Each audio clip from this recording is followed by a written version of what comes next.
Growing up, I loved to ski. And one weekend, when I was a senior in high school, I skied the entire weekend without falling down. I was pretty impressed with myself. So impressed I told everybody. And everybody I told was impressed with it.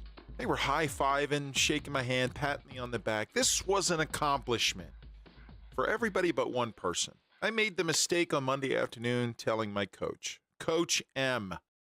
This man manifested in front of my very eyes. I was so proud of myself as I was sharing this with him, expecting the same results when I told everybody else. I didn't get those results. He turned into Mr. Hyde. He got right up in my face. He was screaming at me. Spit was flying. His eyes were bulging. And that temple vein, it was popping. Knew I was in trouble. He screamed at me, Mr. Carcarey, if you ever play for my team the way you skied this past weekend, I will cut you. You've become a cancer, and you're contagious. I would have rather that you skied and fell down because it told me that you were trying new things, that you were pushing yourself past your boundaries.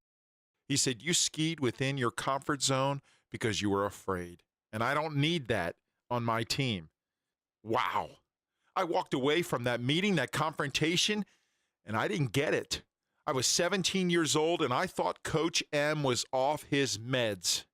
I also seriously question a school district that would allow somebody that old to teach children. Coach M, he must have been almost 40 at the time. Ancient. Coach M was right. I didn't get it then.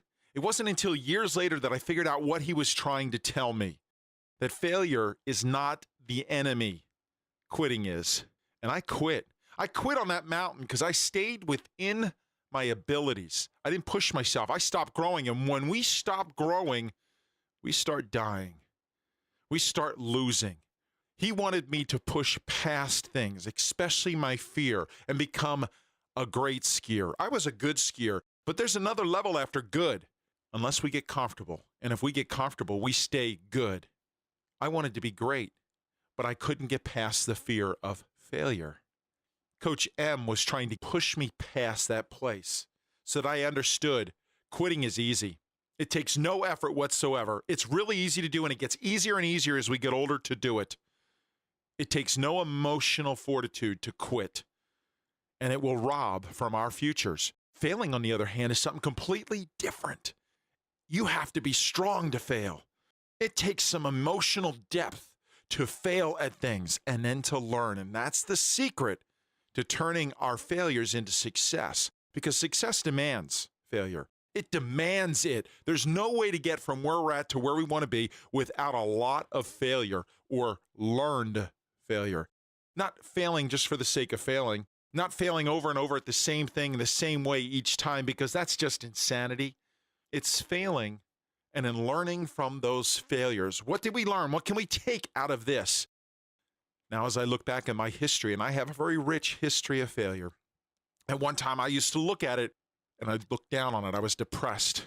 I was ashamed of my failures, especially my business failures where we've lost everything. Now I wear them as a badge of honor because I've learned things from that. We have mined those failures and found gold.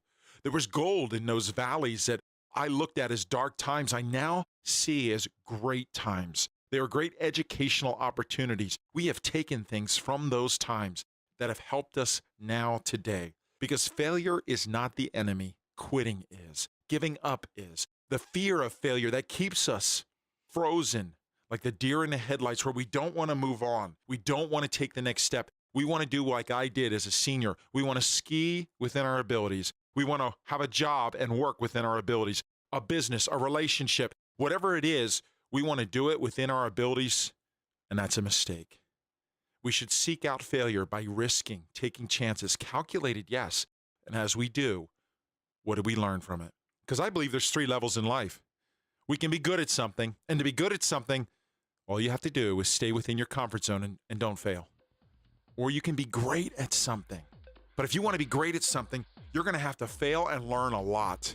And lastly, there's world class. And wow, if you want to get to that place, then you have to fail and learn constantly, daily. I say we become world class failures. that we learn to fail and that failure is a stepping stone to success as long as we stop and learn from it. My name is Ed Carcarey. I'd love to connect with you at edcarcarey.com.